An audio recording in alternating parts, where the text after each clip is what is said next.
Hey everyone, welcome back on this channel. In this video, we are going to discuss chapter number 10th of class 9th NCERT Science, and today's we are going to discuss from the topic Archimedes Principle. So देखते हैं Archimedes principal क्या होता है, क्या इसकी importance है. सो आइए discuss करते हैं इस टॉपिक को. एक्टिविटी सबसे पहले हमारे पास गिवन है एक्टिविटी 10.7. सो यहाँ पे हमें क्या करना है देख लेते हैं एक बार. Take a piece of stone and tie it to one end of rubber string और स्प्रिंग बैलेंस. सबसे पहले आपको एक स्टोन का एक पीस लेना है, उसके एक एंड पे आपको रबड़ की स्ट्रिंग वगैरह, जो एक तरह से डोरी जो होती है रबड़ की, वो आपको बांध लेनी है. Suspend the stone by holding the balance और the string as shown in figure 10.6. तो जैसा कि आपको फिगर 10.6 में दिखाया गया है, कुछ इस तरीके से इसको आपको सस्पेंड करना है, यानी कि जो स्ट्रिंग है उसको स्टोन से बांध के उसको लटकाना है. Note the elongation of the string और the reading of spring balance due to the weight of stone.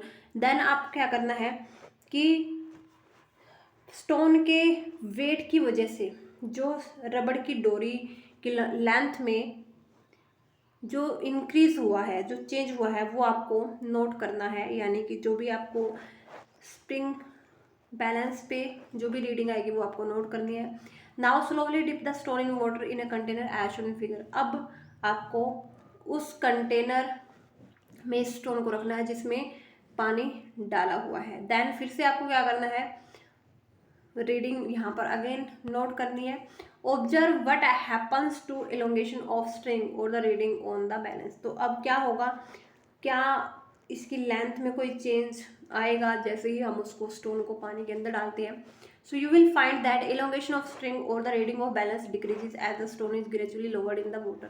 तो हम देखेंगे कि हमारी जो स्ट्रिंग थी उसमें जो पहले लंबाई में इंक्रीमेंट हमें दिख रहा था, देन धीरे धीरे जो रीडिंग है वो डिक्रीज होना स्टार्ट कर देगी पानी में डालने के बाद. ऐसा क्यों हुआ? However, no further change is observed once the stone get fully immersed in the water. लेकिन जैसे ही पूरी तरह से स्टोन पानी के अंदर चला जाएगा तो उसके बाद उसमें कोई भी चेंज नहीं आएगा. What do you infer from the decrease in the extension of string or the reading of the spring balance? तो ये डिक्रीज जो लेंथ में डिक्रीज हुआ है, तो इसकी वजह क्या है, यानी कि ये डिक्रीज क्यों हुआ है, क्या बेसिकली इसके पीछे जो हम फाइनल कंक्लूजन क्या दे सकते हैं. सो हमें पता है कि जो स्ट्रिंग में एलोंगेशन हुआ है, यानी कि लंबाई जो है स्ट्रिंग की बड़ी है, वो इसीलिए बड़ी है क्योंकि स्टोन का वेट जो है वो बेसिकली यहाँ पर मेन रीज़न है इस स्ट्रिंग की लेंथ के बढ़ने का. एंड जो एक्सटेंशन है वो डिक्रीज हो जाएगी जैसे ही स्टोन को हम पानी के अंदर डालेंगे. इसका मतलब पानी के अंदर कुछ ना कुछ ऐसा फोर्स है जो स्टोन पर एक्ट कर रहा है, एंड इस वजह से स्टोन अपवर्ड डायरेक्शन में जो है वो आ रहा है. एज अ रिजल्ट जो नेट फोर्स होगा स्ट्रिंग पे वो डिक्रीज हो जाएगा और एलोंगेशन जो है वो भी डिक्रीज हो जाएगा. As discussed earlier, this upward force exerted by water is known as the force of buoyancy. And जो ये फोर्स है, ये अपवर्ड फोर्स जो वाटर एक्सर्ट कर रहा है वो होगा force of buoyancy. And what is the magnitude of buoyant force experienced by a body? Is it same in all fluids for a given body? Do all bodies in given fluid experience the same बायोंट force? So ये सब जो answer है कि जो बायोंट force है वो उसका magnitude कितना होता है, एंड जो हमारा बायोंट फोर्स है क्या वो सभी फ्लूइड्स पर सेम ही लगता है, क्या सारी की सारी बॉडीज पर बायोंट फोर्स लगता है. तो इन सभी के जो आंसर्स हैं वो हम यहाँ पर देंगे with the help of Archimedes principal. तो आर्किमिडीज प्रिंसिपल क्या कहता है, when a fluid is immersed fully और पार्शियली इन अ फ्लूइड, यानी कि जब हम किसी भी वस्तु को पूरी तरह से या हाफ या पार्शियली यानी कि आंशिक रूप से हम उसको पानी के अंदर डुबोएं तो it experience an upward force. तो इसके ऊपर एक बल लगेगा, ऊपर की दिशा में एक बल लगेगा, एंड वो बल होगा is equal to the weight of the fluid displaced by it. यानी कि जो पानी या जो तरल पदार्थ उस वस्तु ने हटाया है उसके वेट के बराबर, यानी कि जितना वेट इसने डिस्प्लेस किया है उस वेट के बराबर इसका क्या होगा, फोर्स यहाँ पर एक्सपीरियंस होगा। Now can you explain why a further decrease in elongation of string was observed in activity 10.7।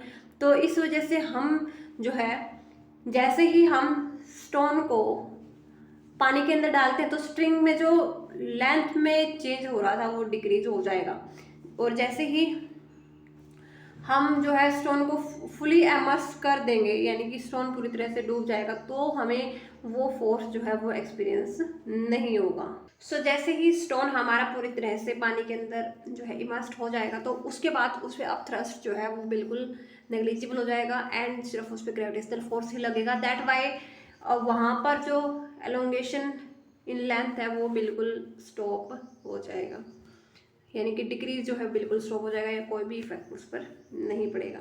Archimedes principal has many application, बहुत सारी एप्लीकेशंस है हमारे इस प्रिंसिपल की। It is used in designing ship and submarine, ship और submarine को design करने में जो है कितना वेट वो कितना फ्लूइड जो है वो डिस्प्लेस करता है, सिंक करेगा या जो है फ्लोट करेगा, तो वो सब यहाँ आर्किमिडीज प्रिंसिपल पर ही बेस होता है सब। Lactometers which are use to determine the purity of sample of milk and hydrometer for determining density of liquid, density यानी कि कोई लिक्विड कितना डेंस है। हाइड्रोमीटर वगैरह या फिर जो लैक्टोमीटर है जो मिल्क की प्योरिटी को डिटरमाइन करने के लिए जो इस्तेमाल किए जाते हैं, वो भी आर्किमिडीज प्रिंसिपल पर ही बेस है। अब इस चैप्टर का हमारा लास्ट टॉपिक है रिलेटिव डेंसिटी।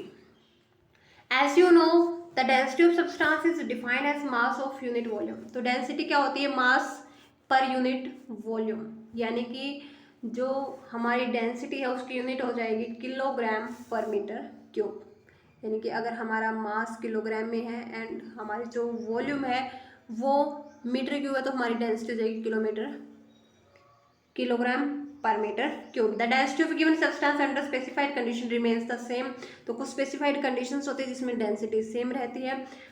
अगर किसी सब्सटेंस की डेंसिटी की बात करें तो उसकी कैरेक्टरिस्टिक्स प्रॉपर्टी होती है पर्टिकुलर सब्सटेंस की, यानी कि कोई सब्सटेंस जो है उसका मास पर यूनिट वॉल्यूम ज़्यादा हो सकता है, कम हो सकता है, तो वो सब्सटेंस की पर्टिकुलर कैरेक्टरिस्टिक्स प्रॉपर्टी होती है, यानी कि उसकी कुछ गुण होते हैं सब्सटेंस के। It is different for different substance. For example जो डेंसिटी है गोल्ड की वो है 19,300 किलोग्राम पर metre cube, while that of जो वाटर है उसकी 1000 किलोग्राम पर metre cube. Density of given sample of substance can help us to determine its purity. कोई भी सब्सटेंस कितना प्योर है तो वो हमें डिटरमाइन करना है, तो हम उसकी डेंसिटी जो है वो मेजर कर लेंगे।